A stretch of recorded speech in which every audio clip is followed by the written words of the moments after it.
भगवान के एक भक्त हुए जिनका नाम अंगद था।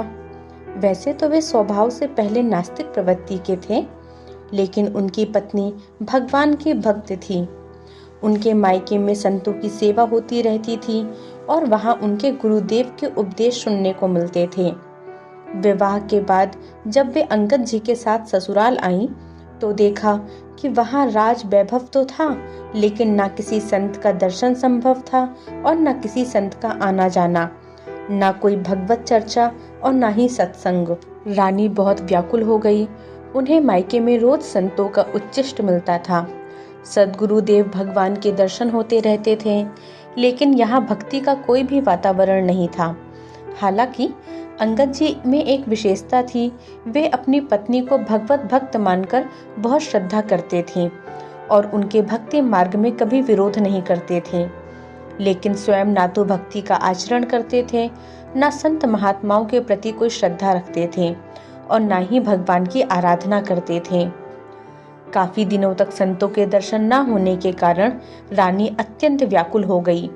उन्होंने अपने मायके पत्र लिखकर प्रार्थना की कि सद्गुरु देव भगवान से निवेदन करें कि कृपा करके वह यहाँ एक बार पधारें और दर्शन दें, क्योंकि मैं यहाँ से बाहर नहीं जा सकती और मेरे पति संतों के प्रति श्रद्धावान नहीं हैं। जब मायके के राज परिवार ने गुरुदेव से प्रार्थना की, तो वे करुणामय होकर आने के लिए सहमत हो गए। गुरुदेव के आगमन से रानी अत्यंत हर्षित हो गई। उन्होंने चरणामृत ग्रहण किया, आरती उतारी, भोग अर्पित किया और गुरुदेव को आसन पर विराजमान किया। फिर वे धीरे धीरे उनके चरण दबाने लगी। इतने में अंगद जी वहां आ गए और अपनी रानी को किसी संत के चरण पकड़े हुए देखा, तो यह दृश्य देखकर वे क्रोधित हो गए और संत भगवान से बिगड़ने लगे। रानी के तो होश उड़ गए। इतनी प्रार्थना के बाद तो गुरुदेव यहाँ आए थे और उनके पति ही उनका अपमान कर रहे थे, लेकिन गुरुदेव ने रानी की ओर देखकर शांत रहने का संकेत दिया। फिर उठे और वहां से चले गए। रानी ने दृढ़ संकल्प लेते हुए कहा, आपने मेरे गुरुदेव भगवान का अपमान किया है, इसलिए ना तो मैं आपका स्पर्श करूंगी और ना ही आपसे कोई वार्तालाप करूंगी, ना ही आपके घर का अन्न और जल ग्रहण करूंगी। मैं अपने शरीर को नष्ट कर दूंगी, क्योंकि मेरे ही बुलाने पर मेरे गुरुदेव का अपमान हुआ। अंगद जी अपनी पत्नी पर अत्यंत आसक्त थे। उनकी यह प्रतिज्ञा सुनकर उनका हृदय व्याकुल हो उठा। उन्होंने भी अन्न जल का त्याग कर दिया। जब कई दिन बीत गए, तो वे अपनी पत्नी के चरण पकड़कर बोले, तुम जानती हो मैं तुम्हारे बिना नहीं जी सकता। कृपया मुझे बताओ कि मैं तुम्हें कैसे प्रसन्न कर सकता हूँ। रानी ने कहा, यदि तुम सच में मुझे प्रसन्न करना चाहते हो, तो हमारे गुरुदेव भगवान के चरण पकड़कर उनसे क्षमा याचना करो, उन्हें मनाकर वापस लाओ और यहाँ आकर उन्हें भोग लगवाओ। यदि वे यहाँ का भोग ग्रहण कर लें, तो हम उनका उच्चिष्ट पाएंगे और हमारी दिनचर्या फिर से पूर्ववत हो जाएगी। अंगद जी भक्ति भाव से नहीं, बल्कि अपनी पत्नी के प्रति आसक्ति के कारण वे उनके गुरुदेव के पास गए। उन्होंने चरण पकड़कर क्षमा मांगी। संतों का स्वभाव ही करुणामय होता है।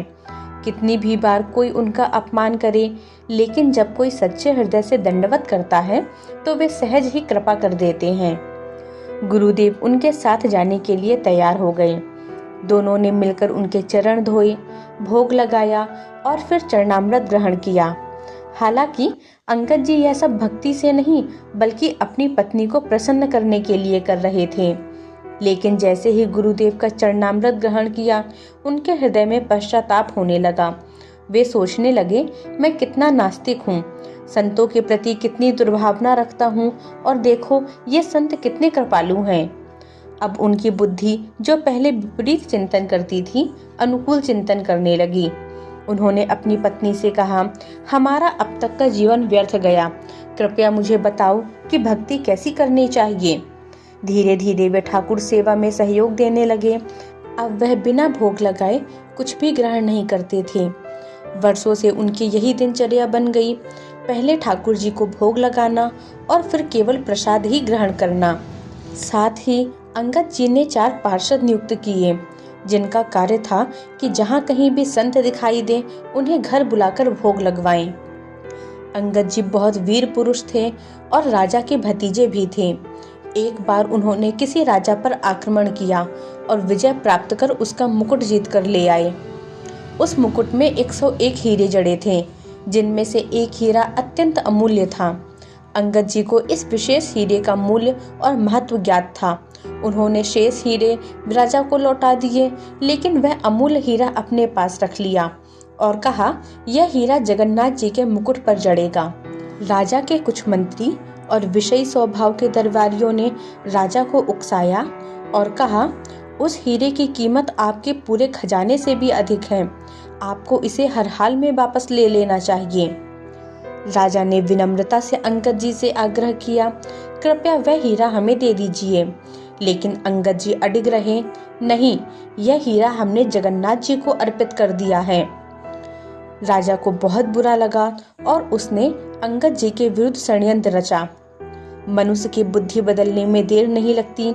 राजा की बुद्धि में भी विकार आ गया और उसने ठान लिया कि अंगद जी को मार दिया जाए। क्योंकि वे उनके चाचा थे, उन्हें सीधे मारना उचित नहीं लगता था, वरना राज दरबार में निंदा होती, इसलिए उन्होंने एक षड्यंत्र रचा। उसने अंगद की बहन, जो राजमहल में रसोई तैयार करती थी, उनको अपने पक्ष में किया। राज परिवार में भोजन अत्यंत विश्वसनीय लोगों द्वारा ही बनाया जाता था और अंगद जी की बहन इसी कार्य में लगी हुई थी। राजा ने उसे लालच देते हुए कहा, तुम जितना चाहोगी उतना धन दूंगा, बस तुम अंगद जी के भोजन में विष मिला दो। राजा ने अपने सामने विष लाकर दिया और उसे भोजन में मिलवा दिया। अंगद जी को इस षड्यंत्र का कोई भी आभास नहीं था। जैसे उनका नियम था, उन्होंने भोजन को पहले ठाकुर जी को अर्पित किया, भोग लगाया और फिर भोजन करने बैठे। अंगद जी की बहन की बेटी, जो प्रतिदिन उनके साथ बैठकर भोजन करती थी, उसे उनकी बहन ने अचानक से गायब करवा दिया। अंगद जी ने जब पूछा कि बिटिया कहाँ है, उसे बुलाओ। बहन ने झूठ कहा कि वह खेलने चली गई है। अंगद जी ने दृढ़ता से कहा, नहीं, जब तक वह नहीं आएगी तब तक मैं भोजन नहीं करूंगा। उनके इन शब्दों का गहरा प्रभाव उनकी बहन पर पड़ा। वह विचार करने लगी कि जो व्यक्ति मेरी पुत्री से इतना प्रेम करता है, क्या मैं उसे विष देकर मार सकती हूँ?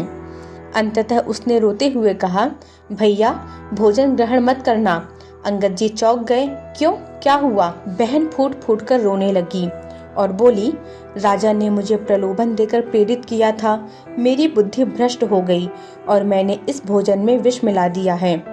अंगद जी ने अपनी बहन से कहा, तुम्हें चिंता करने की आवश्यकता नहीं है, मैंने यह भोजन पहले ही ठाकुर जी को अर्पित कर दिया है।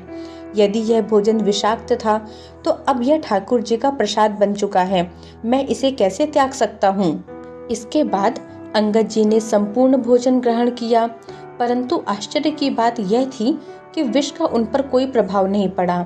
वे पूर्णतः स्वस्थ और सुरक्षित रहे, जैसे कुछ हुआ ही ना हो। पूज्य पंडित गया प्रसाद जी महाराज कहते हैं, अर्पित किए बिना भोजन कभी ग्रहण नहीं करना चाहिए। जब भी भोजन पाओ उसे ठाकुर जी का प्रसाद मानो। यदि तुम ऐसी स्थिति में हो जहाँ ठाकुर सेवा संभव नहीं है और भोजन सामने आ गया है, तो 1 मिनट के लिए आंखें बंद करो, अपने इष्ट देव का स्मरण करो, प्रभु को अर्पित करो और फिर 2-4 बार नाम जप कर ग्रहण करो। बिना प्रभु को अर्पित किए जल भी ना पिए। ऐसा करने से आपकी बुद्धि शुद्ध और निर्मल हो जाएगी। अगर आपको यह वीडियो पसंद आया हो तो वीडियो को लाइक करें, भक्ति कथामृत चैनल को सब्सक्राइब करें और हमें कमेंट्स में बताएं कि आप अगली लीला कौन सी सुनना चाहते हैं और अपने मित्र तथा प्रियजनों के साथ इसे अवश्य साझा करें। मिलते हैं एक अन्य लीला के साथ, तब तक के लिए जय श्री हरि।